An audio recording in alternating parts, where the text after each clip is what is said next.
Guys, আজকে অনেক দিন বাদে যাচ্ছি একটা ফ্রেন্ডের সাথে মিট করতে। So now let's get ready. দিন বললে ভুল হবে, এটা অনেক বছর পর। আজকে জন্য আউটফিটে রাখলাম এই অরেঞ্জ কালারের ক্রপ টপ, আর তার সাথে পেয়ার করলাম এই পার্পল কালারের স্ট্রেট ফিট জিন্স। আজকের মেকআপটা শুধুমাত্র ফাউন্ডেশন দিয়ে কমপ্লিট করব মার্সের, আর কোনো কনসিলার ইউজ করব না, কারণ এটার পর আর কোনো কিছু কনসিলার ইউজ করার প্রয়োজনই হয় না। বের তো করে নিয়েছিলাম এই অরেঞ্জ কালারের ক্রপটা, ভেবেছিলাম পরবো, কিন্তু জানি এটা যাচ্ছে না এটার সাথে, তবুও পরবো বলে ডিসাইড করেই নিয়েছিলাম। কারণ এটা যদি আমি চেঞ্জ করি আরও অনেকটা লেট হয়ে যাবে, কারণ অনেক ভিডিও পোস্ট করার আছে আর ভিডিও করারও আছে, এডিটিংও বাকি আছে।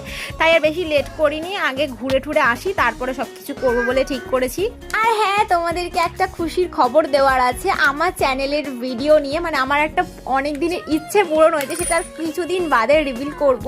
আর আজকের মেকআপটা না আমার মুখে খুব একটা খোলেনি আই থিঙ্ক, মনে হচ্ছে। তোমাদের যদি পছন্দ একটা লাইক আর সাবস্ক্রাইব করে দেখাও তো কার কার পছন্দ।